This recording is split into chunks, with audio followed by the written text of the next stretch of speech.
ازادي ډیر بهتر عمل دی کې شک نشته او الله انسان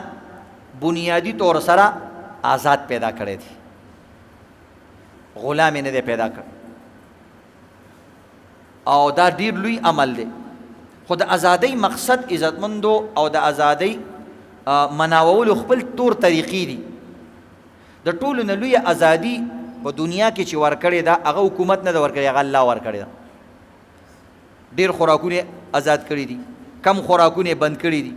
ځمکې دله درکړې وي آزاد پې ګرځه که کافر یې که مسلمان یې کار سوی ازادي هم دغې ته وایي که نه چې ګناهګار هم پې پرېږدي نور څه وی آسمان لاندې وخت تېری بس ازادي د مړه که ته خپل کفر هم کې ګرځه ازاد یې د دې نه خو زیات ازادي نشته که ګناه کار هم کې الله دې نه منې کوي په زور باندې نو نور ازادي څه ته وایي د ټولو نه لویه ازادي موږ له چا را کړې ده الله دا ملک موږ له چا را کړی دی الله را کړی دی ګینې ډېر خلکو نه ملکونه اخیستي اسرائیل له پیغمبرانو اولاد دی الله ته ملکونه اخیستي دي خوار او زار ګرځي پیسې ورسره ډېر دي ملکي نشته هغه فلسطینیانو باندې حملې کوي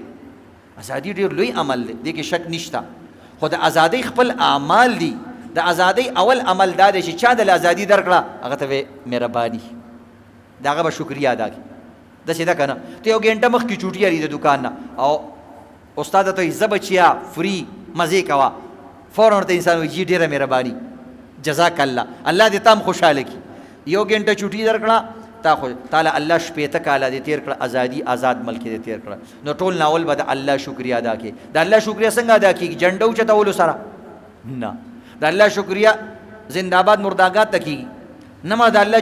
هغه به شپیلي سره به ډېره ښه کېږي چې دا یو څومره چې د تیز اواز یې هغونه به غټه شکریا وي شکریا دوه رکعته مونځ سره کېږي د الله شکریا الحمد ویل سره کېږي الحمدلله رب العالمین یو ځل 14 اګست په ورځ باندې الحمد ووایه کم از کم یا الله ستا ډېر شکر دی نو دې طریقې سره شکریا ادا کول پکار دي بعضې کسان دي عزتمندو هغوی شپیلي وایي ډېر زیات بعضې هلکان دي هغوی سلنسرې د ګاډو کولا وایي نو دا د شکریا کومه طریقه ده عزتمند اوس دلته یو هلک راپاڅېږي هسې چغه وکړي ټول به ورته ګوري چې هلکه خدای دې خیر وکړي سړی لیونی شو که څنګه چل دی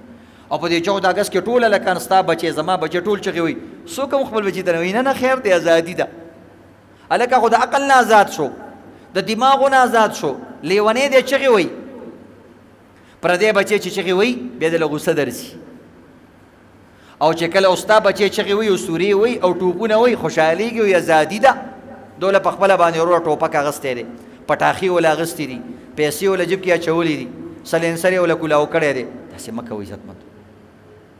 دا کوم هلکان چې داسې کارونه کوي دوی به هم بوډاګان کېږي چې کله ته یو بوډا سړي ته شاته اواز وکړي او هارنو ته تیز وي یا بل څه وکړي او هغه باندې څومره درد تېرېږي عزتمندو دا تا ته پته نشته بلډ پریشر والا مریض باندې او دغه رنګې نور مرضونه دي ټینشن کې مبتلا دي خلک نو دا کارونه نه دي کول پکار او دغه رنګې ډېر جوماتونو مخې ته جمع ولاړ یو د هلکان تېرېږي ډېرو کورونو کې عالمان ناسي زه خپل کور کې ناست یم کتاب ویم ماشومان راشي د دروازې مخې ته داسې وکړي ډېر علما کرام دي ډېر کورونو کې زنانه تلاوتونه کوي خپل بچی هم ورته پوم پوم کوي او بار ورته نور هم کوي اوازونه ورته کوي نو دا آیات لري قرآن کې یو آیات دی ومن اظلم ممن منع مساجد الله ان یذکر فیها اسمه وایي د هغه نه غټ ظالم وایي تاسو ته غټ ظالم معلوم دی یا الله کم یو دی وایي د ده نه غټ ظالم نشته دی چې د ده د وجې نه جومات کې څوک عبادت نشي کولی د ده نه غټ ظالم وایي نشته دا یاد نو په خپل ماشومان کنټرول کوي عزتمندو وایي جوماتونو مخې ته تبلیغي مراکزو مخې ته او بنات مدرسو مخې ته کم کور کې بوډاګان دي د هغې مخې ته دا کارونه مه کوئ نبي علیه السلام وایي کم هلک چې د مشر سړي عزت نه کوي دا زما د امت نه نه دی وایي دا زما امتي نه دی چې ته مشرانو پسې شات نه پونګي وې او شات نه اوازونه کې دا نه کوي نبی اسلام مسلمان څوک دی المسلم من سلم المسلمون من لسانه و یدی مسلمان هغه دی چې د لاس او د خولې نه خلک محفوظ وي اوس لاسونو باندې دا هلکانو جینکۍ ګډ وډ ګرځي او یو بل له مسکالې ورکوي او یو بل به ورې مګي را مګي ځانونه او ځان نه چې کوم د عزتمندو دغه جوړ کړي خارختیان جوړ کړي داسې مه کوئ او په یو بل باندې هلکان خیږي او کله موټرسایکل ون ویلینګ کوي کله دغه اوچت کړي کله شاته اوچتوي کله مخې ته اوچتوي او بیا وروره دلته لاس یې ماتي بیا هسپتال والا هم دله علاج صحیح نه کوي خپلو بچو ته وګوري ټول عمر بیا ګوټ شل ګرځي دا وجه سوي یعنی دلته چل ورځي خدا مخکې د چا ازار اغستې یو ورته ازار کړي به دا درس چې راغوزار شي د هغې دماغ خراب کړو هغه ورته خیرې وکړه الله د خپه خرابه کړه دا خو اوس هم د سره ګزاره وکړه تا هغه له دماغ خراب کړي دي او تا سره ګزاره وکړه الله دله دماغ خراب نه کړه لیونی نه کړې بس صرف لاس یې دله مات کوي په دې باندې پوه شه او مخکې خیر کوه نو د دې وجې نه عزتمندو د دې خیال ساتل پکار دي نبی علیه الصلاة والسلام فرمایي وایي زه د جنت ضمانت ورکوم یو کس لکه څوک یې غواړي دا څومره لویه خبره ده وایي زه د جنت ضمانت ورکوم چې کوم انسان ماله د دوو څیزونو ضمانت راکړي یو د دې ژبې ضمانت ماله راکړي چې دا به غلطه نه استعمالو او دویم چې کوم دی د شرمګاه ماله ذمهواري راکړي چې دا به غلط ځای کې نه استعمالو نبی علیه السلام وایي زه ول لیکل ورکوم د جنت چې دته به جنت خامخا میلاویږي نو ژبه ساتي عزتمندو د دې حفاظت کوئ او په دې باندې خلق مه تنګوئ عربیان وایي جراحات السنان لها التیام ولا یلتام ما جرح اللسان د پښتو شاعر د دې په پښتو شعر کې ترجمه کړې ده وایي زخم د تلوار خوي چې جوړیږي په مرهم زخم د تلوار خوي چې جوړیږي په مرهم زخم د جبې بدوي چې وي عمره پورې سم دا ظاهري زخم ټیکیږي خو یو انسان د زړه ودردولو ضروري نه ده چې مثلا هغه دې ووالو کله په والو باندې هغه زړه ودردېږي کله هغه ته دې پونګې وویلو د هغه زړه دې ودردولو کله د هغه ته دې کنځل وکړه د هغه دې ودرولو کله دې د هغه کور مخې ته ګاډی ودرولو چې دا راوځي چې بند دي چې لږ ساعت دته تکلیف میلاو شي دا ټول څیزونه په دې کې راځي یا پیښې دې ورته وکړئ یا هغه پسې دې ویډیو وکړه هغه پسې دې پوسټ وکړو چې لږ پریشانه شي